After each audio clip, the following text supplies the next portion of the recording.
Oh. We got some breaking news. You got your finger up in the air. This is a big one. Ooh. Adam Schefter. I got to make sure this is actually the real Adam Schefter, and I think you know where I'm going off of that. It is. So Adam Schefter saying, after an historic 19-season run in Pittsburgh, Mike Tomlin just informed his team that he is stepping down as the Steelers head coach. Sources tell Jeremy Fowler and myself.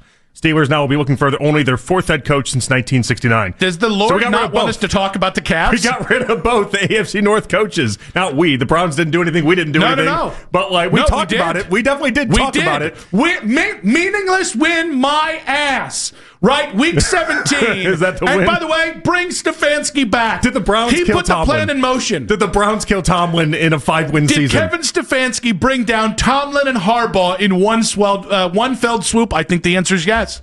I mean, so we have 3 coaches in the AFC North losing their job this year? And none of them were Zach Taylor. Which is the real upset of the century. Everyone said Zach Taylor for so long, and here it is. Stefanski gone, Tomlin gone, Harbaugh gone. This is insane. And by the way, we were going to lead Cavaliers, which is something we haven't done in like 3 weeks, because that's how bad the Cavs were. And once again, football just will not let the NBA have a day. Perfect timing of Cavs get to lead this one. Here we go. You couldn't even get the main thought off, and then here we are with Mike Tomlin. 29 coaches have won a playoff game since Tomlin last won a playoff game. I was going to call him Pittsburgh Marvin Lewis all day long today, and I guess that's just gone. Are you surprised that it only took till 2 p.m.? The day after the way that loss happened? Are you surprised that there wasn't more time? I think he knew. Basically, when the Ravens missed that field goal, I think he knew he was dead man walking unless he won that Texans game. But even if he won the Texans game, that team's so far apart. They don't have a quarterback. They spend so much money on the defensive side of the ball to let everybody let them down. They're not good. The Steelers need a full reset. And now they're going to be able to do it. So I think that's the way I'm reading this. I think our friends in Pittsburgh, God bless them, they're going to be doing this. They're going to Tomlin chants at the end of that game were loud. They're going to say the Rooneys knew that they couldn't bring Mike Tomlin back, and they came to a quorum with Mike Tomlin. This is rats jumping off the ship. This is Mike Tomlin saying, I've never had a losing season in Pittsburgh, and if I come back next year, there's no shot in hell that I'm going to be able to do that. Right? You can't tell me that Mike Tomlin is an incredibly smart guy. He knew where his bread was buttered when it came to the Pittsburgh Steelers. You cannot tell me that he didn't look at this and go, we need a rebuild, and I'm not rebuilding. I'm not doing that. I mean, yeah, clearly. Ian Rappaport adding in here, TV offers have waited for him. Tomlin's now a hot free agent. Is that the idea? I mean, everyone suggested he would go to TV for a year, kind of regroup, get the best jobs that are out there, and then come back. But this is a turn of events. This is very interesting. So we got to do it, right? We got to do the Baskin and Phelps. Do we want him, right? I mean, I think that's well. Didn't Ken say this morning not as interested? I think he was already chomping at the bit for that one, and I listen. I think he was putting him up there with Harbaugh, though. I want to be fair to Ken and Ken's takes. I think he was putting up there with Harbaugh. I'm not as interested either if we're talking Harbaugh versus Tomlin. Why is that? Because he went 10 years without winning a playoff game. I mean, John Harbaugh had 2 playoff wins with Lamar Jackson. Can I get to, since 2020. Yeah, okay, but it's 5 years. That's half a decade. Okay, but if you give Tomlin Lamar Jackson the last 5 years, how many playoff wins do you think he has? I don't know that he would have that many more because he's very, very bad with quarterbacks. That's kind of been the theme here. Look at his quarterbacks. His quarterbacks all stink. I know. But you think that's his fault? With some of it, yeah. When you take Kenny Pickett in the first round, I'm not saying you got to take Kenny Pickett and make him into something, but you drafted quarterbacks in the first round and did nothing. He is a... I don't think he knows what he's doing with quarterbacks. Yeah, Aaron Rodgers had the lowest ADOT in the entire NFL this year. He turned Aaron Rodgers from a prolific down-the-field passer into basically a nothing burger of a quarterback. So wait. I just want to make this clear. Yeah. Oh, you're defending Tomlin. No. I'm not. I knew you didn't defend. I knew you weren't serious about it. I knew you weren't serious about it. Oh, I'm done with Tomlin. He stinks. He's no good. I knew you weren't serious about it. I just think it's wild that after. What is it? I prefer Harbaugh over 15 Tomlin. Years. If that's the question, I prefer Harbaugh over Tomlin. Yes, I do. I think it's the same hire. I think they're the same guy. I think they're leadership guys, but I don't think they're X's and O's. I mean, I don't think they're your offensive coordinator, defensive coordinator, and I think they come with the same problem. And by the way, I think there's great danger. That problem is playoff wins. I think there's great danger with hiring them if you're not going to give them at least 5 years. Because quite frankly, if you hire a culture guy and after 1 or 2 years you're kind of tired of him, it's not going to work. These guys, I think they get better the longer they're there. But like every other coach we've talked about, in the end, you also still have to give them players. So the reason why I think a lot of people are saying TV, though, and this is why I didn't want to dive too deep into this right now, because I want to find out some of the details on this. He was informed the team that he plans to step away from coaching, okay? So that's not him being fired. That is him stepping away. So his contract with the Steelers would still then inherently exist. And so like I don't know how that works with then going to a different team if he wanted to. I think that's why a lot of people are throwing out TV, because he'd do TV until the contract expires with the Steelers, and then he'd be able to go off. At least that's my understanding of it now. If I'm wrong on that, I'm wrong on that. But that's why I'm like hesitant to be like, let's even have that discussion, because I don't know. I think your read on it is correct, by the way. I think that's why everybody's pointed at TV, which, may I say, why does anybody think Mike Tomlin would be good at TV? Oh no, that's a good read. That's a good read because I don't know that he would be. I heard Front Office Sports called him the #1 pick in a TV fantasy draft. We got a lot of forks. We need more spoons. Okay, thanks, Mike. And I was like, oh, okay, great breakdown there, Mike. Have you watched his press conferences? I'm here. I want him for the football. I don't want him for the analysis. Now, in fairness, or his 7-minute breakdown where he's just reading off the ESPN stats page like he does in his Tomlinisms on Tuesdays. Hey, he had a great rundown of Dylan Gabriel. Yeah, that's somebody. He talked about the #1 player in Hawaii 7 years ago. It was such a like a parlor trick that he used to pull off. He just read the stats for 7 minutes, and people are like, "Wow, he really knows what's going on with that team." I'm just here to tell you, somebody prepared a statement for him, and he read it. The Ravens and the Steelers just got bored with their success, and this will destabilize to some degree the AFC North, and I am all here for it. I think the Ravens getting rid of Harbaugh it wasn't the green light that the Steelers needed, but it definitely was the push of just because we've had a guy for 17 and then 18 years between the two of them, we just don't have to keep these guys forever. 216-474-0092. 35 years combined, or somewhere around there, for Mike Tomlin and John Harbaugh in the AFC North. Now they will not be in the AFC North next year unless one of them chooses the Cleveland Browns, or unless we get the old switcheroo. If John Harbaugh decides to go to Pittsburgh, that would be an incredible troll. Well, now there's the real. That would be an incredible troll. We talked Larry David Spite Store with the Browns and the potential of that happening. The real Latte Larry's move of this all is you go to Pittsburgh and then you make that count. Now, Pittsburgh's got to have their eyes on all sorts of people. Marcus Freeman has been the top of their list forever, it feels like. But Freeman's like, why would I take the jump? NFL could fire me after a couple years. You go to the Steelers, they'll give you the job for 20 years. Like, people make the jump for the Steelers. All sorts of people come out of the woodwork for a Steelers job because they won't fire you after 3 years. We got quick hits coming up at 2:40. We've got John Fanta coming up at 4:20. And then we got Albert Breer potentially at 5:20 today, because this is some 3 hours news. Before better than. I think this is much better 8 minutes than 8 minutes. The John Harbaugh news that put the kibosh. What is it about Tuesdays and the AFC North just whacking coaches over the last 2 weeks here? The report is that he is stepping away, which it'll be interesting to see.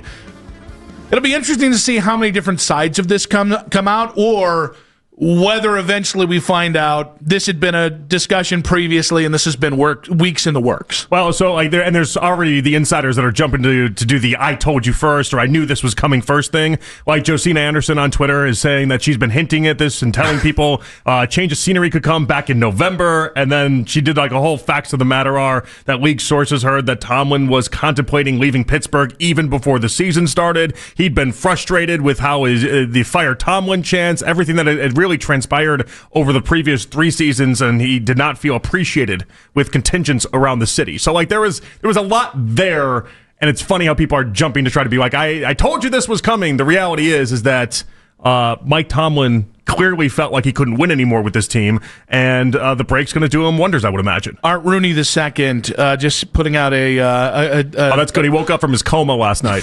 Did you see him in the press box? They showed him in the first quarter. I was like, Art, wake up, the game's on. The man is like the fourth generation of Rooneys. He's by himself asleep in the press box. This is just look at Nick. The first quarter. It's a random Monday for him. It's like 9:30. We get up, man. But he just put out the statement saying, during our meeting today, Coach Tomlin informed me that he has decided to step down as our head coach. Obviously, I'm extremely grateful to Mike for all the hard work, dedication, and success we've shared over the last 19 years. It's hard for me to put into words the level of respect and appreciation I have for Coach Tomlin, and then he signs it.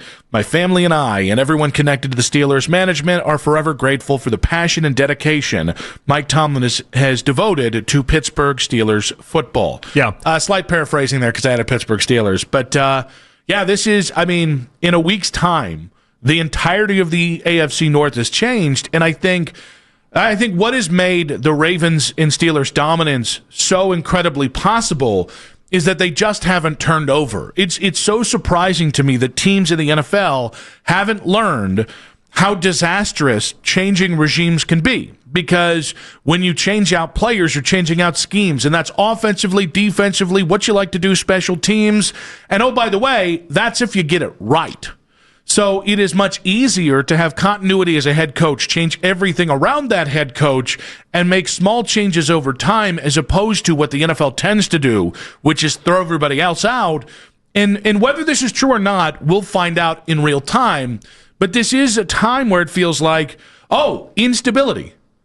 This is instability. This is something the Ravens and Steelers haven't gone through together ever, and certainly something they haven't gone through individually for almost 2 decades. No, for 2 decades, almost 20 years each. Mm-hmm. I think that's really interesting. It doesn't automatically mean, the AFC North opens up wide and here it is for the Browns. But if you play your cards right, that feels more possible when Tomlin and Harbaugh both are no longer in their jobs. Yeah, no question about it, especially because it's not as if Tomlin and Harbaugh sucked at the regular season AFC North battles. Yeah. They continue to be really good at those. They sucked in the postseason. Mm-hmm. What got them both fired is that they didn't win nearly enough postseason games, and for Tomlin, 29 other coaches had won a postseason game by the time he had won one most recently. So, it just been too much losing in the postseason, which didn't really affect the Browns outside of the 1 year we won the playoff game against them. I just think it's going to be really interesting to see where Tomlin's candidacy is in a year. Because while everybody right now are saying all the right things and waxing poetic, what is the NFL right now? What is half of the NFL pushing towards? It's young, play-calling offensive coordinators, and the younger the better. Grant Udinski at 30, getting about 7 interviews in this cycle. We talked about how the NFC, the oldest coach is LaFleur at 46. I've already forgotten the other. Dan Pitcher, old Danny Pitcher, DP as we call him. No, is that what we call him? I don't think that's what we call him. But it no longer matters how qualified you are when it comes to your experience, your play calling experiences on the other. It is, all right, are you under 40?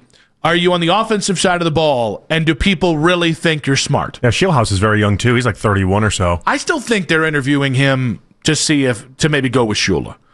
I think that would make sense. I just think it's a little early for him in this because I would be surprised or if even the other LaFleur. Well, that's what I was saying. I'm surprised that he would have leapfrogged the other LaFleur, as he will affectionately be referred to. I want to put his real name on it, but that's all right. I don't even know. I just go Mike and Matt at this point, as if they're just conjoined. I actually call him not Matt LaFleur. Is that it? Yeah. Okay. Yeah. The double M's by the parents. That's a tough go. By the way, to answer your question, so the Steelers do retain the rights. That is part of this deal. They do retain the rights. That is the parting gift that Mike Tomlin essentially gave them in this. Steelers retain the rights. A lot of people believe he's going to go to television, and then he'll try to come back in a year. But what is interesting about this is that if you want to hire Mike Tomlin, you're still going to have to give up the draft compensation to make the deal work with Pittsburgh. So it is not as simple as saying, I want Mike Tomlin as my head coach, because he's got the rights through the 2027 season. You'll have to give up a draft pick to Pittsburgh in order to make that a finality and a done deal. I don't know how comfortable or how willing Pittsburgh is going to be to go ahead and make that deal on behalf of Tomlin, but I would imagine they'd be willing in the right circumstance, but they could really hold a team's feet to flame. It wouldn't surprise me as if part of the Mutual Admiration Society in a year's time, it's a pretty light fare to get Mike Tomlin. One thing that I can say the Rooneys do well is even if they can hold people over the coals, they don't traditionally do that.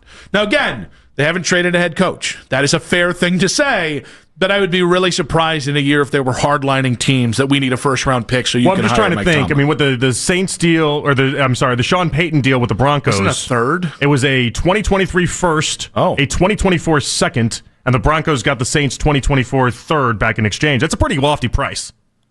Yeah, but that's the Saints. I think I would be really surprised if the Steelers basically put Tomlin in a position to fail at his next spot. It'll just be interesting to see how exactly what they demand, how much they demand, and everything else. You ready for when Mike Tomlin's coaching Baker Mayfield in Tampa? Because that feels a hell of a lot more likely than John Harbaugh in a year's time. I don't hate it. No, I kind of like it for Mike. Gets to go to a warm climate. He actually would have the best quarterback he's had since like 2018, Ben Roethlisberger. When I think because we watched Bruce Arians go from wearing all that Pittsburgh gear to then wearing the Tampa gear, it just kind of like that. For some reason, we can make that make sense in our brain a little bit. Mm-hmm. Maybe. It's why I think like Harbaugh, for instance, Harbaugh in Falcons hats just looks weird to me. Tomlin in Bucks hats doesn't seem weird to me. That's also where he started his career. That's kind of also the other part that might be a part of it. Yeah. Now, I asked Jake Murrin to track this down. So obviously, we broke into the show. We were just getting ready to launch into some Cavs talk because, God forbid, we talk about how bad the Cavs are. He's not just saying that either. We were actually going to talk Cavs. I will show you the show sheet. We were ready to talk Cavs. I won't do that. That's inside baseball. That's for me and him and him and him. So you've already got a little taste of our reaction to Mike Tomlin being out in Pittsburgh. Our sister station, 93.7 The Fan, Pony and Muller, they took to the airwaves to react to it. Here's their about 40-second reaction. We got a bombshell. What? After a historic 19-season run, Mike Tomlin just informed his team he is stepping down. Oh, my God, dude. Holy crap. Wow. Holy cow. I thought you were kidding. Well, let me just say something and then write to calls on this. Actually, hold on a second. Who cares about any of that? Yes! I'm actually excited. I am pumped for this. This actually changes 2 minutes in. Scrap everything. I'm reborn right now. I'm a new man. I actually feel like $1 million. All right. Why was his first thought, let's go right to calls? I guess it's different because Tomlin clearly is not hurting for money. And neither was Kevin Stefanski. But this has been Pony's big crusade for years now. Yeah, but it's just a little gross to celebrate this, right? I don't think 19 years. I don't know. This is part of the business. I don't know. We never celebrated Kevin Stefanski getting fired. Is that fair? Well, I don't recall being like scream and yes! we didn't scream and harmonize. I'm sure he's thinking about it from his own happiness factor of thing. I don't think it's as gross as people do when people think like we celebrate. He's going to be hired. He'll have a TV job that's going to pay him more money than anybody in TV, not named Tom Brady. And then a year from now, he's going to have a primo coaching job that's going to pay him more money than anybody but Sean Payton likely. Like he'll be more than fine in life. It's classless. It might be classless. I think you can have a little bit of decorum for what he's meant. Again, I thought we were very respectful about Kevin when Kevin got fired, not to go too far. I think this is a little too much. I think the harmonizing was what went a little too far for me. I don't know. I don't get on hosts when they maybe it's doing the holy cow thing. Is that what that is?